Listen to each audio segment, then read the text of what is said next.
কাশ্মীরে যা ঘটেছে তা নিয়ে আমরা সকলেই উদ্বিগ্ন, বিষণ্ণ সকলের মন, উদ্বিগ্ন হবার কথা, বিষণ্ণ থাকারই কথা। কিন্তু আমি আজ বলবো, এই যে কাশ্মীরে বেছে বেছে হিন্দুদের মারা হলো, এই ছকটা তৈরি হয়েছে এই কলকাতায়। হ্যাঁ বন্ধু, ঠিক শুনেছেন, এই কলকাতায়। এবং সম্প্রতি মুর্শিদাবাদে যে কাণ্ড ঘটলো তার সাথেও কাশ্মীরের ঘটনার এক লক্ষ্য, এক ছক। খালি কাশ্মীরের ঘটনার তীব্রতা বেশি, তাই আমাদের মনকে বেশি বিষণ্ণ করেছে, বেশি উদ্বিগ্ন আমরা। আসলে দেশটার নাম পাকিস্তান। হ্যাঁ, পাকিস্তান। কারণ পাক কথার অর্থ আমি যা জানি তাতে পবিত্র, আর পবিত্র বলা যায় না, পাকিস্তান। আর যারা এই পাকিস্তানের পক্ষে তারা সব পাপপন্থী। এই বাংলায় যারা এখনো পাকিস্তানের হয়ে কথা বলছেন তারা সকলে পাপপন্থী। ওই যে জঙ্গিরা হত্যা করার সময় বলেছে না, একজনকে, তার স্ত্রীকে বলেছে না, মোদিকে গিয়ে বলো। এই যে মোদিকে গিয়ে বলো, এই কথাটা কিন্তু দেশের প্রধানমন্ত্রীকে গিয়ে বলো বলা হচ্ছে না। মনে রাখতে হবে, পাকিস্তান ভারতকে ভারত বলে না, হিন্দুস্থান বলে। ওরা হিন্দুস্থানের প্রধান নরেন্দ্র মোদী, হিন্দুদের নেতা নরেন্দ্র মোদীকেই বার্তা দিতে চেয়েছেন। দেখো, আমরা পোশাক খুলে খুলে, আমরা কালমা পড়তে পারছে কিনা দেখে দেখে আমরা হত্যা করলাম। তোমার স্বধর্ম যারা, তাদের হত্যা করলাম, তাদের স্বামী হারা করলাম, সন্তানকে পিতৃহারা করলাম। বন্ধুরা, এই যে ছকটা না, এটা মুর্শিদাবাদের ঘটনাতেও আসলে কিন্তু এই রাজ্যের হিন্দুত্ববাদী সংগঠন এবং হিন্দু নেতাদের বার্তা দেওয়া হয়েছিল। আমরা বুঝতে পারিনি। কাশ্মীরের ঘটনা আর মুর্শিদাবাদের ঘটনার মিল আছে। আর আজকে আমি বলবো কলকাতার ঘটনা, আজকের প্রজন্ম সেটা জানে না। ইতিহাসটা না পর্যায়ক্রমে শুনতে হবে, আমি সেটাই বলবার চেষ্টা করব। 1946 সাল, স্বাধীনতারও 1 বছর আগে, তখনও কিন্তু দেশ ভাগের জন্য কোনো কিছু চূড়ান্ত হয়নি। 16ই আগস্ট কলকাতায় কাতারে কাতারে হিন্দুকে হত্যা করা হয়েছিল। সেই সময়েও এইভাবে পোশাক খুলে দেখা হয়েছিল সেই পুরুষটি হিন্দু না মুসলিম, মাথায় সিঁদুর আছে কিনা দেখে, শাখাপলা হাতে আছে কিনা দেখে হত্যা করা হয়েছিল, ধর্ষণ করা হয়েছিল। ওটার নাম গ্রেট ক্যালকাটা কিলিংস। যদিও বামপন্থীরা এবং বামপন্থী ঐতিহাসিকরাও যারা গবেষণা করে নাকি তারা লেখেন কলকাতা দাঙ্গা, আসলে ওটা দাঙ্গা ছিল না। মানে ওই 46-এর 16ই আগস্ট, 17ই আগস্ট, 18ই আগস্ট, এই 3 দিনে যত হিন্দু খুন হয়েছিল অতীতে কোথাও কখনো তা হয়নি একসাথে। কলকাতার রাস্তায় আমরা ইতিহাস বই যারা পড়েছি তারা দেখেছি, এবং ছবি যারা দেখেছি, কলকাতার রাস্তায় হিন্দুদের দেহের পর দেহ কাতারে কাতারে পড়ে রয়েছে। কলকাতার রাস্তায় খালি শকুন উড়ে বেড়াচ্ছে। আমি সেই সময়ের একটা গল্প বলবো, সেই গল্পটা শোনার সময়, গল্প নয় সত্য বলবো, সেটা শোনার সময় আপনারা কেউ কেউ মুর্শিদাবাদের সাম্প্রতিক ঘটনার সঙ্গে মিল পেলেও পেতে পারেন। তখন পশ্চিমবঙ্গের মুখ্যমন্ত্রী কে ছিলেন? হুসেন শহীদ সুহরাওয়ার্দী। সুহরাওয়ার্দী এই যে কলকাতা হত্যা লীলা, তার নায়ক, তিনি রূপকার, তিনি সব ঠিক করেছিলেন মুসলিম লীগকে দিয়ে এটা করাবেন। কথা ছিল বিকেল 4টের সময় শুরু হবে মিছিল, কিন্তু তার আগে 3টের সময়ই কলকাতা পুলিশের নিয়ন্ত্রণের বাইরে চলে যায়। সেদিন পুলিশের কন্ট্রোল রুমে বসেছিলেন মুখ্যমন্ত্রী সুহরাওয়ার্দী। তিনি পুলিশকে পরিচালনা করছেন বলেছিলেন, আসলে তার অনুগত দুষ্কৃতী তাদের পরিচালনা করেছিলেন কিভাবে, কোথায়, কখন হত্যা লীলাটা চালাতে হবে। তার দুর্বৃত্তরা লুটপাট করেছিল, দোকান তছনছ করেছে, হিন্দুদের বাড়ি তছনছ করেছে, বাড়ি থেকে টেনে এনে মেরেছে। অনেক সিনেমা দেখেছেন আপনারা। এরপরে তাদেরকে হত্যা করা হয়, বাড়িতে বাড়িতে আগুন লাগিয়ে দেওয়া হয়েছে, হিন্দু বসতিপূর্ণ এলাকায় দাউ দাউ করে জ্বলেছে দোকান বাজার সব। আর প্রত্যেকটা ক্ষেত্রেই এই কাশ্মীরে যেটা ঘটেছে সেইটার মতো মুসলিম কিনা যাচাই করার জন্য পোশাক খুলে দেখা হয়েছে। এটা সভ্যতার এত নির্মমতা, এটাকে সভ্যতা বলাই যায় না। যেটা পাকিস্তানের জঙ্গিরা করলো, সেই একই কাজ এই বাংলায় করেছিল সুরাবর্দীর অনুচররা। 16ই আগস্ট ডাইরেক্ট অ্যাকশন একটা আগে থাকতেই ঘোষণা করা হয়েছিল। সেই ঘোষণা ছিল যে বিকেল 4টের সময় শুরু হবে, কিন্তু তার আগে থাকতেই। এবং আমি বলছিলাম না, মুর্শিদাবাদের সঙ্গে মিল পেলেও পেতে পারেন।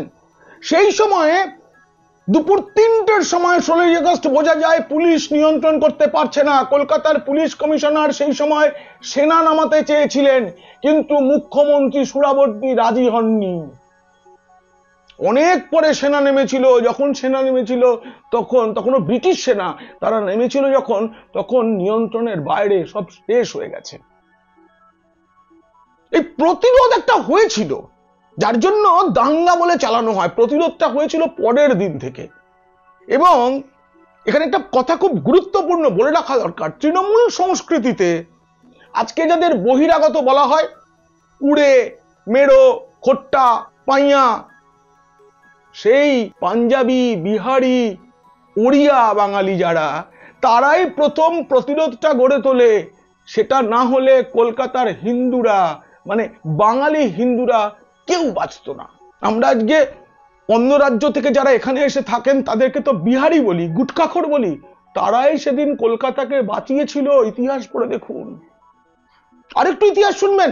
1950 সাল, তৎকালীন পূর্ব পাকিস্তান, সেই পূর্ব পাকিস্তান বর্তমান যেটা বাংলাদেশ, সেখানে আবার দেশভাগের পর আমাদের দ্বিজাতি তত্ত্বের ভিত্তিতে দেশভাগ হয়েছিল, যে হিন্দুদের এদিকটা, মুসলিমদের ওদিকটা। কিন্তু সেই ভাগের সময় প্রত্যার্পণটা হয়নি। তার ফলে 50 সালে বেছে বেছে হিন্দুদের মারা হয়। আমাদের বাবা কাকা জ্যাঠা দাদুরা ওই সময়েই বাংলাদেশ ছেড়ে এদেশে চলে এসেছিলেন উদ্বাস্তু হয়ে। তখনও দেখা হয়েছিল গলায় কণ্ঠির মালা আছে নাকি মেয়েটার, তবে তাকে ধর্ষণ করা যাবে। পোশাক খুলে দেখা হয়েছিল। ইতিহাস পড়ুন। এরপর 1963 সালের ডিসেম্বরে কাশ্মীরের হজরতবাল মসজিদ থেকে মোহাম্মদের পবিত্র চুল চুরি হয়েছিল। তখন পূর্ব পাকিস্তানে থাকা বাচ্চা বাচ্চা ছেলেরা কাশ্মীরের নামটাও হয়তো শোনেনি, কিন্তু তাদের প্যান্ট খুলে যখন দেখা যায় তারা হিন্দু, তাদের হত্যা করা হয়েছিল। আর তখন প্রাণের ভয়ে সম্ভ্রম বাঁচানো, বাড়ির স্ত্রী কন্যার সম্ভ্রম বাঁচানোর জন্য কাতারে কাতারে হিন্দু উদ্বাস্তু হয়ে বাংলায় চলে এসেছিল। হ্যাঁ, কাশ্মীরেও পোশাক খুলে দেখা হয়েছে। যার শাখা সিঁদুর আছে তার স্বামীকে হত্যা করা হয়েছে।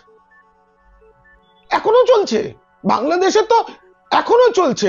এখনো তো হিন্দুদের নেতা হিসেবেই তো পরিচিত সন্ন্যাসী চিন্ময় প্রভু, তাকে তো জেলে বন্দি করে রেখে দেওয়া হয়েছে।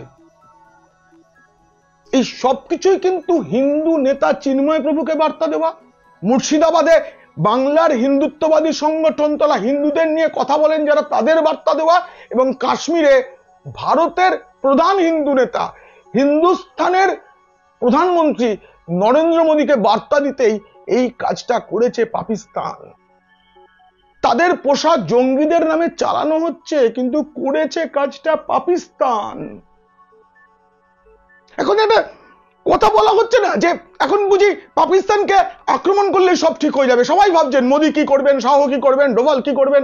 না, আমরা অনেকবার ওরা যুদ্ধ লাগিয়েছে, আমরা জবাব দিয়েছি, প্রতিবার ওদের পরাজিত করেছি, কিন্তু তাতে কিচ্ছু হয়নি।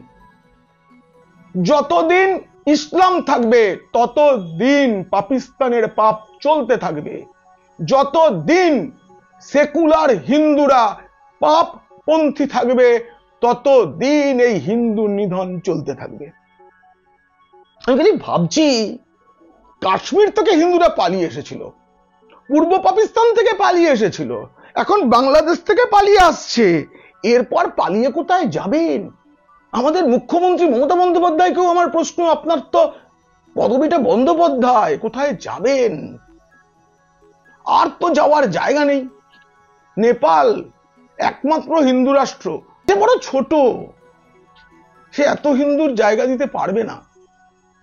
আমি ফেসবুকে একটা ঘুরছে দেখলাম, বাবা ছেলেকে জিজ্ঞেস করছে তুমি বড় হয়ে কি হবে? সে উত্তরে বলছে উদ্বাস্তু। এটা মজা নয় আসলে। তাই আজকের প্রজন্মকে না, আমাদের এই যে বললাম 46, 50, 64, 71 এই ইতিহাসটা জানাতে হবে।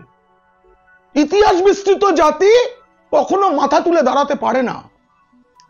আমরা তো কার্গিলে ওদের হারিয়েছিলাম, তখনও তো ওরাই আক্রমণ করেছিল, তখনও কিছু মানুষ এখানে প্রশ্ন তুলেছে, বালাকোটের সময় প্রশ্ন তুলেছে, এখনো তারা প্রশ্ন তুলছে। এটা সাজানো নয় তো, সামনে ভোট, আরে 26-এ কেন 25-এও ভোট আছে, ভাবলেন কি করে?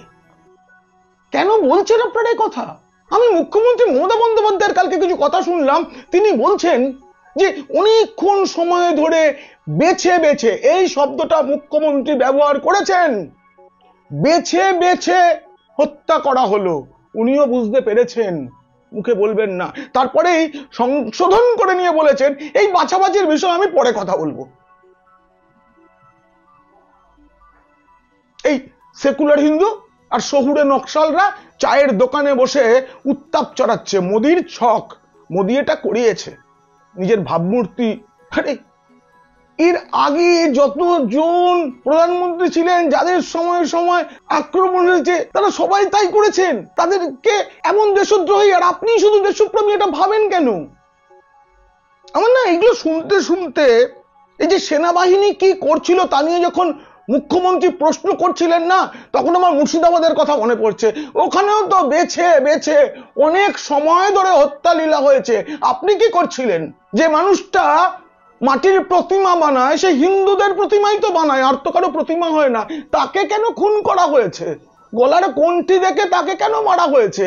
কেন মাথায় জটা আছে যে সন্ন্যাসীর, তার জটা কেটে দেওয়া হয়েছে? গেট ক্যালকাটা কিলিংস, মুর্শিদাবাদের হত্যা লীলা, আর এই কাশ্মীরে বেছে বেছে হিন্দুদের মারার মধ্যে যে ছক সেটা এক, যে লক্ষ্য সেটা এক। এটা ভাবতে শিখুন, বুঝতে শিখুন। আর আমার এই মিল পাওয়াটা যদি কারো অপছন্দ হয় মাফ করবেন, কিন্তু এটা সত্য, এটা মেনে নিন। আমি আমার মনের কথাটা শুধু বলছি। এই কথাটা যদি পছন্দ হয় তাহলে বন্ধুদের শেয়ার করুন, খারাপ লাগলে শত্রুদের, যেটা রোজ বলছি। একই সঙ্গে বলছি নিজের মনের কাছেও শেয়ার করুন। আপনার মন কি বলছে প্রশ্ন করুন। কোথায় যাবেন এরপর? ভালো থাকবেন বন্ধুরা।